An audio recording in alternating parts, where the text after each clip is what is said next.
kehidupan kekristenan kita haruslah menjadi sebuah kehidupan yang menarik dan bisa dinikmati oleh Tuhan setiap saat. Karenanya kita harus menyelenggarakan kehidupan kita sebagai orang Kristen.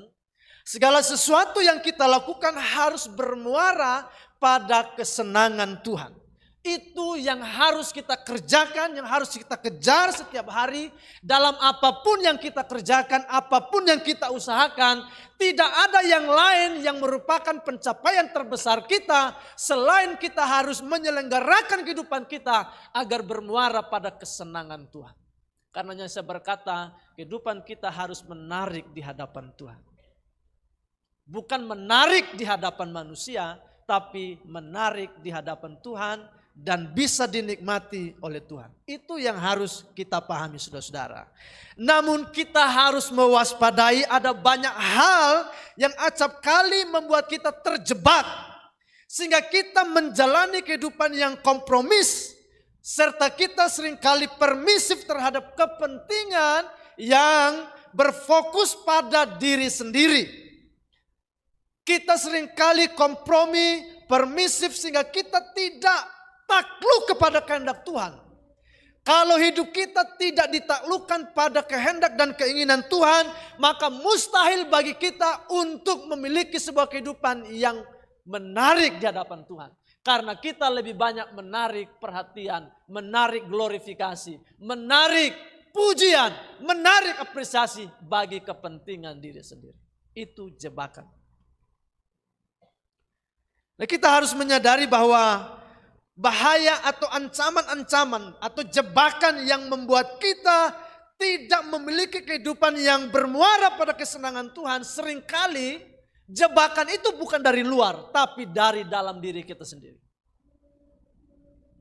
Nah, Bapak Ibu Saudara yang dikasihi Tuhan, hari ini saya ingin mengajak kita merenungkan satu topik berkaitan dengan jebakan dalam kehidupan orang Kristen.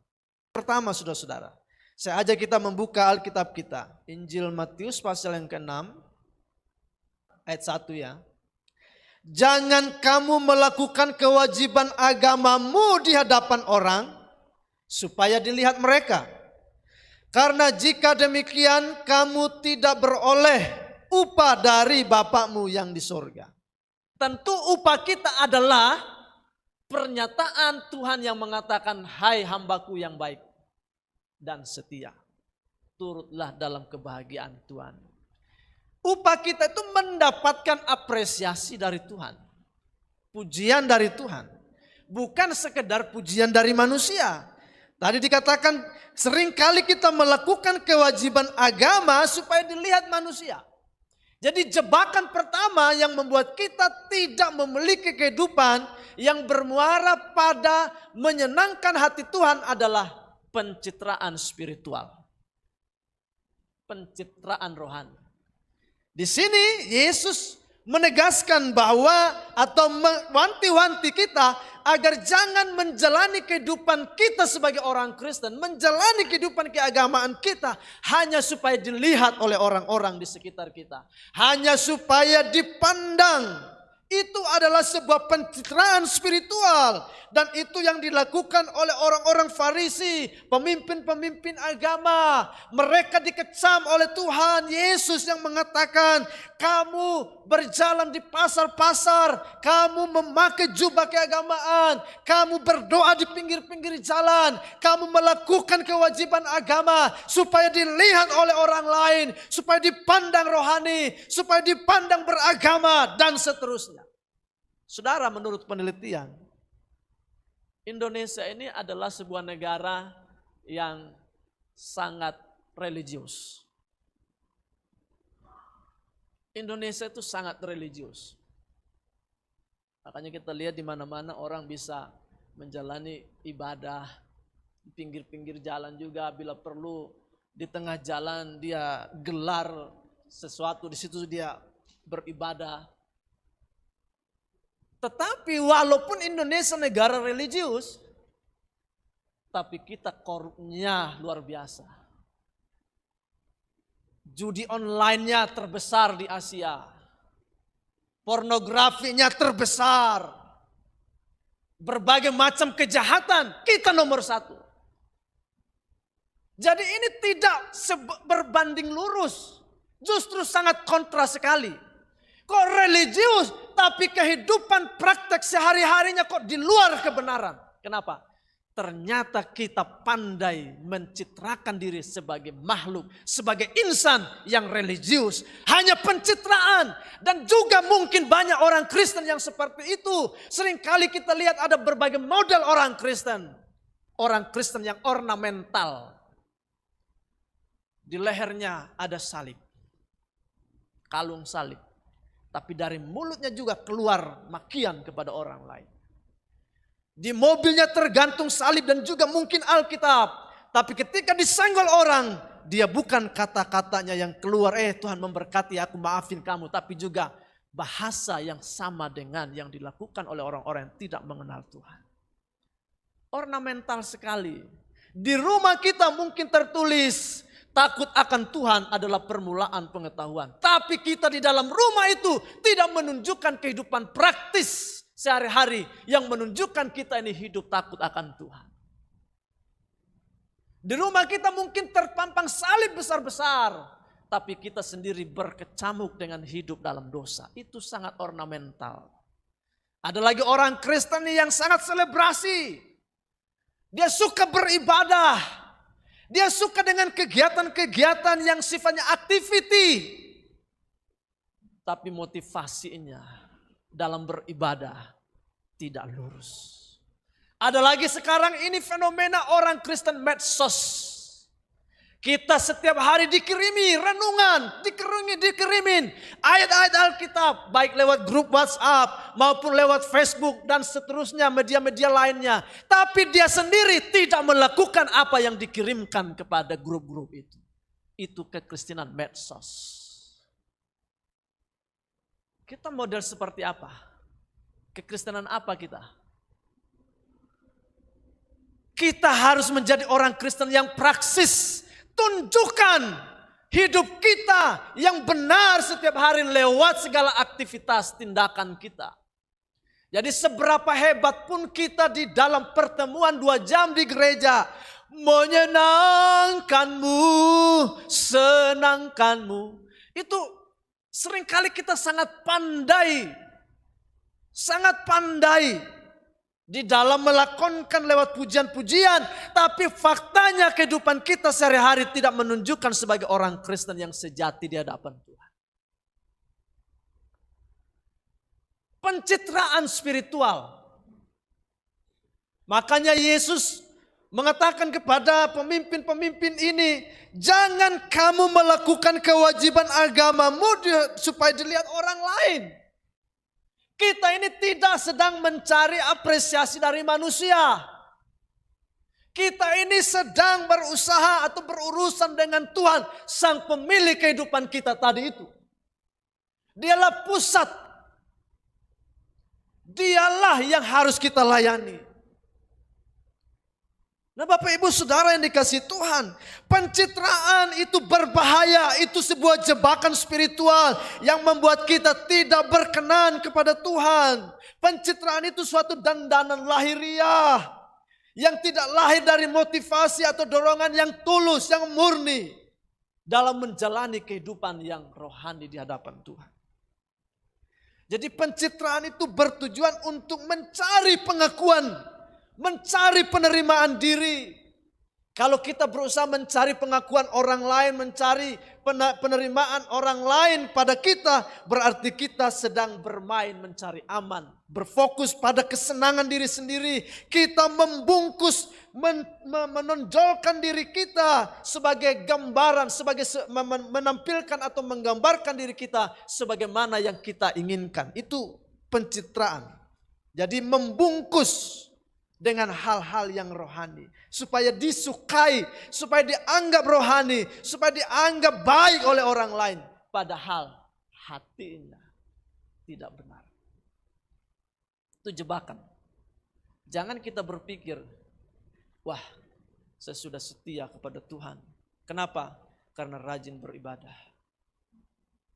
Tuhan tidak hanya menilai kualitas hidup kita 2 jam. Tapi Tuhan menilai 24 jam. Tuhan juga tidak menilai hanya sekedar aktivitas lahiriah. Tapi Tuhan melihat sampai kedalaman hati. Manusia melihat apa yang nampak. Dan kita bisa merekayasa sebuah dandanan lahiriah yang seolah-olah orang berpikir tentang kita orang yang rohani. Tapi Tuhan melihat sampai kedalaman hati kita. Tuhan melihat pikiran kita. Di sini kita bisa berkata, kau sahabatku, kau saudaraku. Bisa. Kelihatan rohani, kelihatan kayak di sorga. Tapi siapa yang tahu isi hati?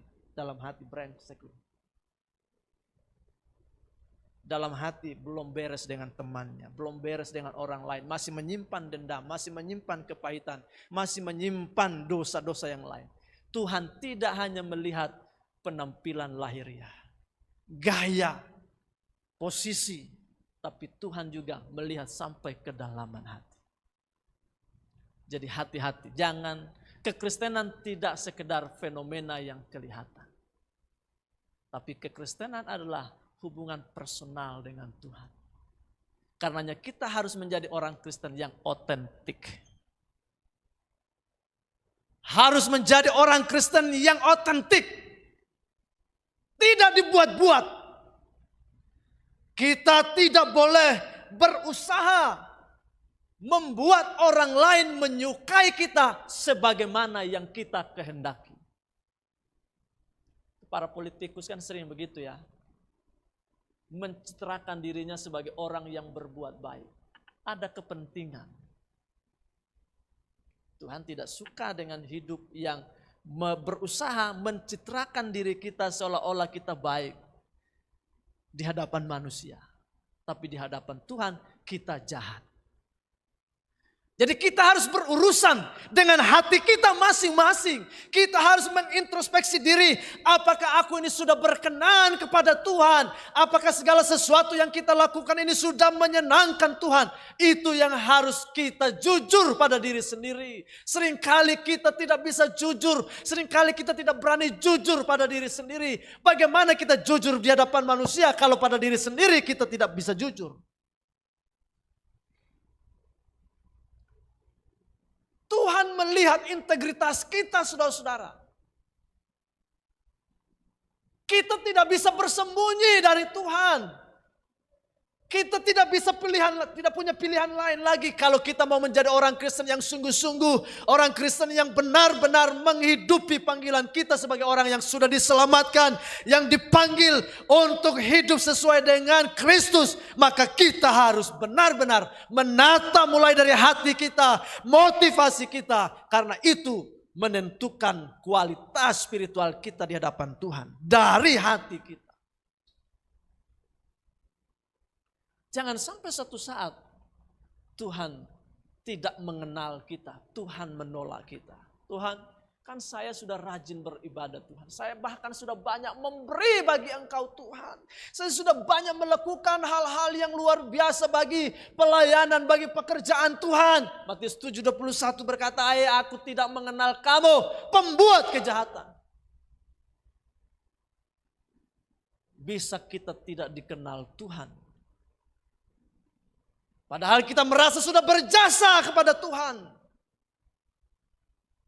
Kita merasa bahwa kita ini sudah baik, lebih pantas dari orang lain, lebih rohani dari orang lain, lebih berjasa dari orang lain. Kita kegeeran di hadapan Tuhan. Jangan jadi orang Kristen yang kegeeran. Tapi marilah kita menjadi orang Kristen yang rendah hati di hadapan Tuhan, jujur pada dirinya. Ingat perumpamaan tentang dua orang yang datang berdoa kepada Tuhan. Seorang Farisi, Tuhan, aku ini sudah berpuasa, aku ini sudah rajin memberi persepuluhan, aku ini tidak seperti orang berdosa itu, aku begini-begini. Dia membanggakan kesalehan spiritual, kesalehan yang bisa dilihat, yang bisa disaksikan. Tapi pemungut cukai yang satu berdoa dan memukul-mukul dirinya, merasa tidak pantas, merasa berdosa, merasa tidak layak. Dia menundukkan hati pikirannya, dia punya motivasi untuk diselamatkan, untuk dibenarkan oleh Tuhan saja, bukan oleh manusia. Jujur pada diri sendiri. Sehingga kita tidak berusaha mencitrakan diri sebagai orang yang lebih rohani, lebih pantas, lebih berjasa. Saya ingin agar kita semua suatu saat ketika bertemu dengan Tuhan, dia berkata, hai hambaku yang baik dan setia, turutlah dalam kebahagiaan Tuhan. Saya tidak ingin waktu kita bertemu dengan Tuhan, dia berkata, hai kamu siapa? Aku gak kenal kamu. Oh, nama kamu terdaftar sebagai anggota gereja. Kekristenan bukan soal daftar nama di gereja.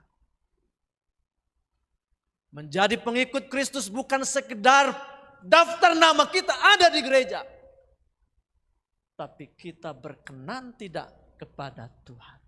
Makanya di awal saya katakan kita harus menyelenggarakan kehidupan yang bermuara pada kesenangan Tuhan. Kita harus memiliki kehidupan yang menarik bagi Dia. Kita dinikmati Tuhan atau tidak.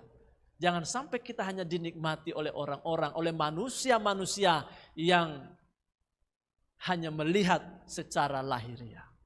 Jadi bahaya atau jebakan yang pertama yang harus kita waspadai yaitu pencitraan. Nah, saudara-saudara, pencitraan membuat kita sekali lagi tidak otentik, tidak asli di hadapan Tuhan.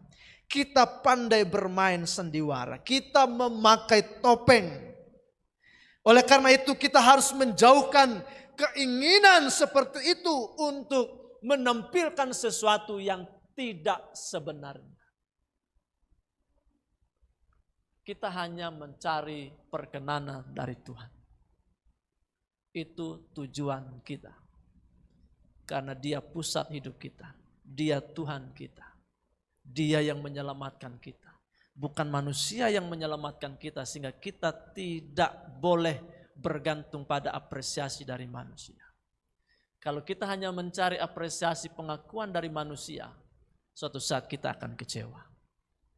Karena sehebat-hebatnya kita menjalani kehidupan yang rohani, kehidupan yang kelihatannya baik, manusia lihat satu kejelekan pada diri kita, maka segala yang baik akan terhapus. Manusia lebih kuat mengingat hal-hal yang buruk, hal-hal yang jelek. Tapi Tuhan, bahkan dosa kita yang merah seperti kermisi, dosa kita yang begitu besar, kalau Alkitab mengatakan kalau kita datang dan mengaku dosa kita, maka Ia setia dan adil, Ia akan mengampuni segala dosa dan kejahatan kita. Manusia mungkin bisa mengampuni tapi tidak bisa melupakan dosa kita. Tapi kalau Tuhan, Dia mengampuni sekaligus melupakan setiap dosa-dosa kita. Sehingga kita melihat kita sebagai ciptaan yang baru. Benar-benar baru. Yang lama berlalu. Kita menjadi orang yang baru. Kalau Tuhan ingat-ingat dosa kita, kesalahan kita, tak ada satupun yang layak untuk berelasi dengan Tuhan. Nah, itu yang pertama, jebakan pertama. Yang kedua, saudara-saudara, dalam Matius pasal yang ke-15, kalau kita baca ayat 7-8 di sana, Tuhan Yesus mengecam, hai orang-orang munafik, benarlah nubuatan Yesaya tentang kamu. Bangsa ini memuliakan aku dengan bibirnya, padahal hatinya jauh daripadaku. Tidak ada sinkronisasi antara hati dengan perkataan. Matius 5 ayat 37, jika ya hendaklah kamu katakan ya. Jika tidak hendaklah kamu katakan tidak. Apa yang lebih daripada itu berasal dari si jahat. Yang berikut adalah jebakan yang pertama, pencitraan spiritual. Berusaha menampilkan dandanan lahiriah sehingga dianggap rohani, dianggap baik, pada hatinya busuk. Yang kedua adalah inkonsistensi. Tidak memiliki integritas. antara apa yang dikatakan dengan apa yang dilakukan tidak sesuai, tidak sejalan. Makanya Yesus berkata, "Hai orang munafik, kamu itu seperti apa yang dikatakan oleh Nabi Yesaya. Kamu memuliakan aku dengan bibir, tapi hatimu jauh daripadaku." Karena itu kalau memang ya katakan ya, kalau tidak katakan tidak. Jangan kita lain di bibir, lain di hati. Saudara, menurut penelitian, sifat yang paling diinginkan ada pada diri manusia atau ada pada diri seseorang adalah kejujuran atau integritas. Itu menurut penelitian. Sifat yang paling diinginkan adalah kejujuran. Bagaimana kalau dalam keluarga, misalnya hubungan suami istri. Kalau istri kita atau suami kita sudah mulai aneh-aneh, tidak jujur, bagaimana perasaan kita? Kita pasti merasa ada sesuatu yang disembunyikan dari kita. Itu sifat yang paling diinginkan menurut penelitian. Kejujuran itu. Jadi apa yang kita katakan, jangan kita aku cinta kamu. Tapi sebenarnya dalam hati atau perilaku yang lain kita tidak mencintai. Jadi aku mencintai kamu itu bukan hanya karena tindakan yang dilakukan. Banyak orang ya, aku cinta kamu, aku kasih kamu uang. Kalau yang mata duitan mungkin oke saja. Tapi kan yang sebenarnya bukan uangnya, bukan pemberiannya. Tapi benar tidak itu dirinya sendiri betul-betul secara utuh mencintai sesuai dengan apa yang dia ucapkan. Tidak ada konsisten kalau kita menipu, kalau kita berbohong. Dan kekristenan menjadi sangat rentan dengan hal-hal yang seperti itu, saudara-saudara. Seringkali kita mengatakan sesuatu yang berlainan dengan apa yang kita lakukan sehari-hari. Kita tidak memiliki integritas, perilaku kita tidak sejalan dengan apa yang kita katakan. Kita harus belajar dari Yesus Kristus, satu-satunya pribadi yang konsisten kepada kita. Dia berkata, aku datang untuk melayani, aku datang untuk berkorban. Dia konsisten sampai akhir, sampai di atas kayu salib. Walaupun penderitaan dia hadapi, walaupun ia harus memberikan nyawa, walaupun dia harus menanggung atau menerima cawan kemurkaan Tuhan. Dia konsisten. Kalau dia tidak konsisten, maka keselamatan tidak bisa diselesaikan bagi saudara dan saya. Konsistensi kita di dalam seluruh kehidupan kita menjadi landasan, menjadi fondasi dari kesaksian kita. Kalau kita sendiri sebagai orang Kristen tidak punya konsistensi dalam perilaku kita, dalam seluruh aspek hidup kita, bagaimana kita menjadi garam dan terang dunia? Bagaimana dunia bisa melihat bahwa kita bisa dipercaya? Terlalu banyak kita lihat, kita dengar, kita saksikan anak-anak Tuhan yang tidak menjadi contoh di negeri ini. Mereka menampilkan diri sebagai orang Kristen, tapi mereka juga yang merusak hukum. Mereka juga yang melanggar hukum. Mereka juga yang menampilkan kehidupan yang penuh dengan koruptif. Bagaimana orang bisa mempercayai nilai-nilai yang kita ajarkan kalau kita sendiri tidak menampilkan sebuah konsistensi dalam menjalani nilai-nilai itu? Akan sulit bagi kita untuk menyaksikan atau bersaksi tentang Kristus kalau kita sebagai representasi dari Kristus yang tidak terlihat, tidak menampilkan kebenaran dalam seluruh perilaku hidup kita. Sangat sulit. Bagaimana kita mengajarkan kebenaran pada orang lain kalau mereka tidak melihat contoh dan teladan? Nah, kita harus mengintrospeksi diri kita. Kita punya konsistensi tidak? Seperti contoh, Kita melarang anak kita, jangan terlalu banyak main handphone. Jangan banyak main game, belajar kamu. Tapi kita sendiri dari pagi sampai malam menatap layar handphone kita. Tapi kita tidak merasa bersalah loh. Tapi kita tidak merasa bersalah loh. Kita berpikir karena dia status anak maka dia harus mengikuti perintah kita. Tapi kita abai terhadap keteladanan. Sama seperti seorang ayah, sambil merokok dia bilang sama anak, kamu jangan merokok ya. Tapi dia sendiri sambil merokok. Merasa gak bersalah perintah itu, padahal keteladanan itu jauh lebih penting daripada hanya sekedar kata-kata. Itu jebakan yang membuat kekristenan kita menjadi rusak. Harus punya konsistensi. Kita harus punya ketegasan dan disiplin secara spiritual. Kita tidak bisa memberikan disiplin rohani bagi orang lain sebelum memulai dari diri kita sendiri. Harus jadi contoh. Mau diapresiasi atau tidak diapresiasi, kita sedang melayani Tuhan. Kita sedang mengerjakan sesuatu yang hanya tujuannya mendatangkan kesenangan bagi Tuhan.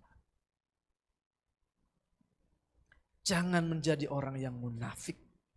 Tuhan, ku mau mengasihimu, senangkanmu, senangkanmu. Nah, itu lagunya kan begitu ya.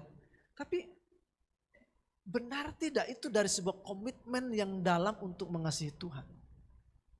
Tapi kita merasa itu sudah hal biasa. Makanya itu saya menyebutnya itu jebakan.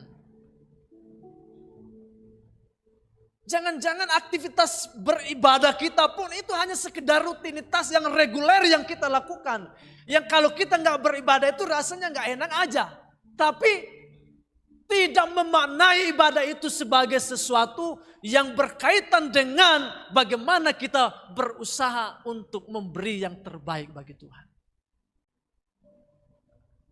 Jadi orang datang ke gereja kadang-kadang itu hanya karena otomatisasi. Karena sudah dibiasakan berpuluh-puluh tahun. Maka kalau tidak ke gereja rasanya ada sesuatu yang ya kurang happy aja. Ya dia datang ke gereja hanya untuk memenuhi kebutuhan supaya tidak merasa bersalah dan seterusnya. Ke gereja pun bukan sekedar supaya kok saya kok nggak dapat apa-apa. Kita ke gereja itu bukan untuk mencari sesuatu. Kalau kita merasa saya nggak dapat apa-apa, itu yang lain dapat sesuatu.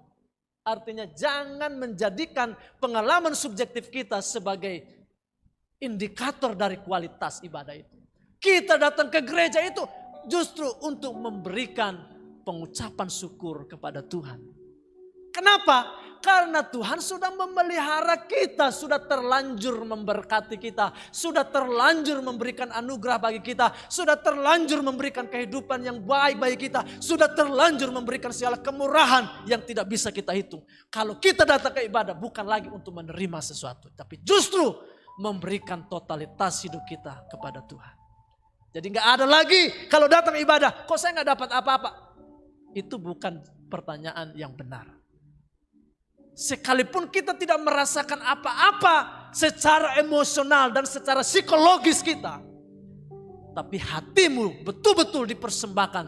Tuhan, kiranya Engkau dipermuliakan lewat apapun yang aku lakukan. Itu sudah cukup. Karena kita bukan untuk mencari kesenangan emosional kita. Tapi kita sedang memberikan ucapan syukur, persembahan lewat buah bibir kita, lewat apa yang kita lakukan di gereja untuk Tuhan. Jadi indikator ibadah yang sejati bukan lagi pada perasaan subjektivitas kita. Kadang-kadang kita terjebak dalam rutinitas yang seperti itu. Makanya kalau orang datang ke gereja dan merasa dia tidak dapat apa-apa, kok rasanya lebih enak di diskotik ya? Karena dia bisa kayak orang stres, orang gila yang bebas di situ. Dia lampiaskan segala emosional, psikologisnya, pokoknya. Wah, dia merasa. Ya cocok di situ karena yang dicari adalah kesenangan pribadinya. Tapi kita datang ke gereja semata-mata apa yang kita lakukan Tuhan yang dimuliakan. Khotbah menemplak kita, khotbah menegur kita. Hati kita mungkin berontak. Tapi kalau itu mendatangkan kesenangan bagi Tuhan, aku tundukkan hatiku. Beda kalau kita mencari kesenangan bagi diri sendiri. Khotbah menegur kita, khotbah menghajar kita. Pengajaran firman Tuhan menghajar kita. Dia berkata, besok aku gak mau datang lagi. Karena yang dicari kesenangan hatinya. Jebakan. Yang membuat kita tidak bisa bertekun, tidak bisa bertumbuh ke arah keserupaan dengan Kristus. Hati-hati dengan jebakan itu Bapak Ibu. Yang berikut, jebakan berikut. Yohanes 15:16 berkata begini. Bukan kamu yang memilih aku, tetapi akulah yang memilih kamu. Dan aku telah menetapkan kamu supaya kamu pergi dan menghasilkan buah. Dan buahmu itu tetap, supaya apa yang kamu minta pada Bapa dalam namaku diberikannya kepadamu. Di sini kita memiliki sebuah panggilan agar kita menghasilkan buah dan buahmu itu tetap. Kita harus berbuah. Tapi tidak semua orang menyadari akan hal ini. Sehingga jebakan berikutnya adalah tidak berusaha mengembangkan potensi dalam dirinya. Ingat ya perumpamaan tentang 3 orang hamba ya. Ada yang diberikan 5, ada yang diberikan 2, ada yang diberikan 1. Yang diberikan 1 itu dia tidak menjalankan potensi, tidak mengembangkan potensi sehingga tidak menghasilkan apa-apa.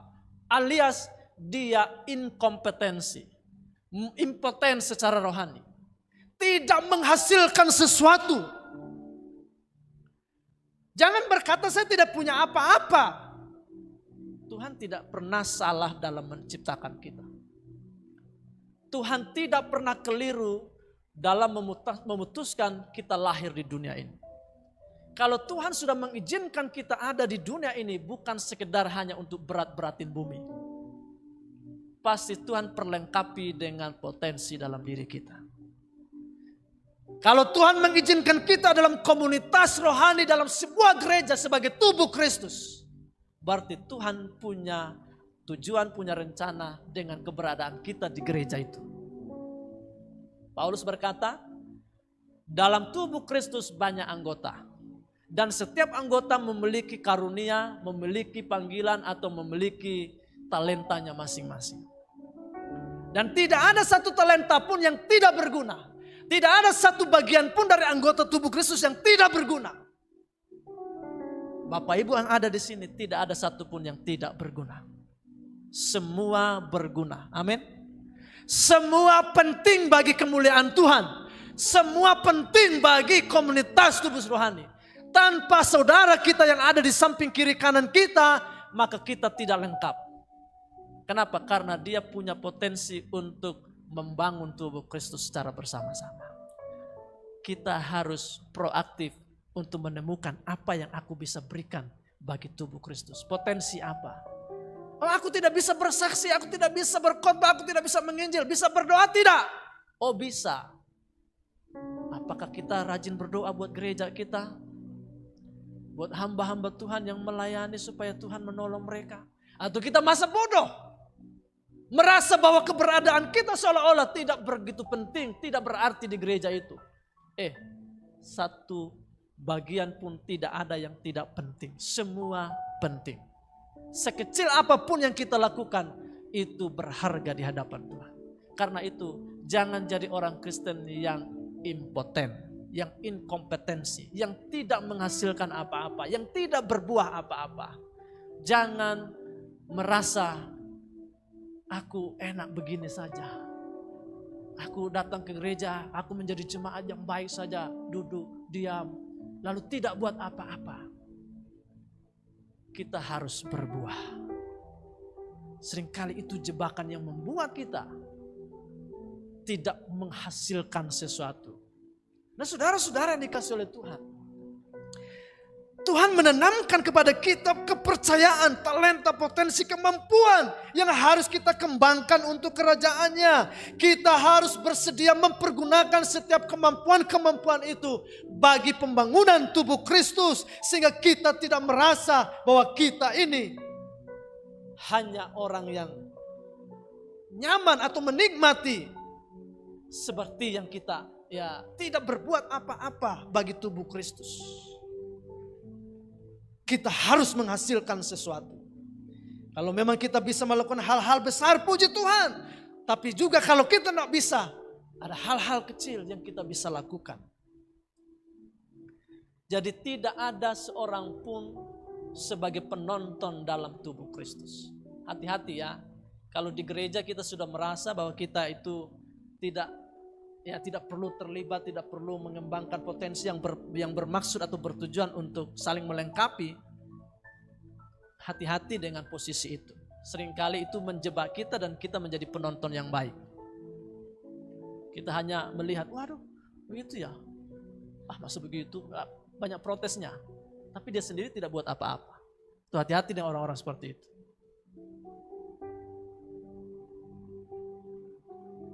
Hati-hati. Tapi kalau kita menjadi seorang yang terlibat aktif, maka di situ kita tahu betapa kita ketika orang salah kita harus menopang. Ketika orang jatuh kita mengangkat. Kalau kita sendiri aktif di dalamnya. Tapi sekedar penonton, maka ya bahasa yang paling banyak adalah penghakiman. Itu jebakan. Jebakan terakhir yang seringkali ini sudah meruntuhkan banyak iman. Kenyamanan. Tidak berlebihan kalau saya mengatakan bahwa kenyamanan itu adalah musuh dari kekristenan. Kenyamanan itu musuh dari kekristenan. Dalam keadaan nyaman, kita bisa berkata aku tidak butuh Tuhan. Segala sesuatu ada. Dan kenyamanan itu bisa membuat kita menjadi pecundang. Contoh ya, Adam dan Hawa ditempatkan Tuhan di Taman Eden. Diberikan segala sesuatu yang mereka butuhkan. Nyaman. Nyaman sekali. Tetapi pada akhirnya membuktikan mereka justru menjadi pecundang kehidupan.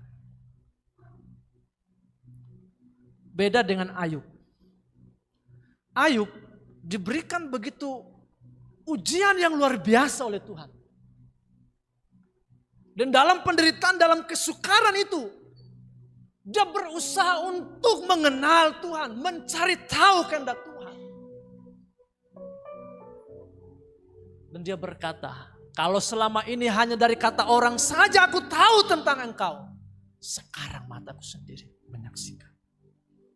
Dan Ayub dari penderitaan, dari kesukaran itu justru keluar sebagai seorang pemenang kehidupan. Yusuf, seorang pemenang kehidupan, seorang pemimpin yang dipercaya Tuhan. Seorang yang diangkat Tuhan luar biasa. Karena ia telah melalui proses kesukaran. Ia tidak disukai dalam keluarga, ia dibuang, ia dijual, ia difitnah, ia dipenjara. Seolah-olah rasanya tidak ada masa depan. Tapi justru dari kesukaran itulah ia diangkat Tuhan. Ia senantiasa mengalami karya-karya Tuhan yang luar biasa. Dalam kesukaran seringkali membuat kita bergantung sepenuhnya kepada Tuhan. Tetapi dalam kenyamanan itu seringkali menjebak kita, merasa kita enjoy dalam kenyamanan. Seperti orang kaya yang di dalam Alkitab yang dia berkata, hei tenanglah jiwaku, padamu ada segala sesuatu. Dia membuat lumbung-lumbung untuk menyimpan hartanya dan dia berkata, tenang jiwaku. Dia mengandalkan diri pada segala sesuatu yang merupakan fasilitas. tapi dia lupa jiwanya tetap bergantung kepada Tuhan. Kalau Tuhan berkata, hei orang kaya yang bodoh, kalau hari ini, malam ini nyawamu diambil, untuk apa semua itu? Tidak ada gunanya. Itu jebakan. Kalau Tuhan memberkati kita hari-hari ini, Tuhan sudah mulai mengangkat kita. Jangan pernah lupakan Tuhan. Kalau dulu kita masih berangkat dari nol, kita sungguh-sungguh berdoa, Tuhan tolong kebutuhanku begini-begini. Tuhan sudah mulai memberkati, Tuhan memberkati terus. Jangan pernah lupakan Tuhan. Jangan sandarkan hidup kita pada kenyamanan, pada fasilitas yang hanya sementara sifatnya.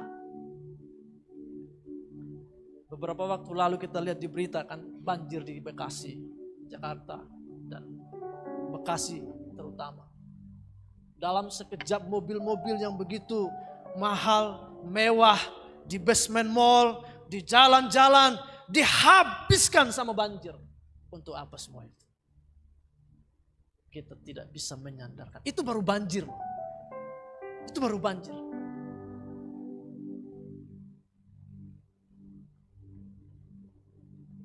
Belum.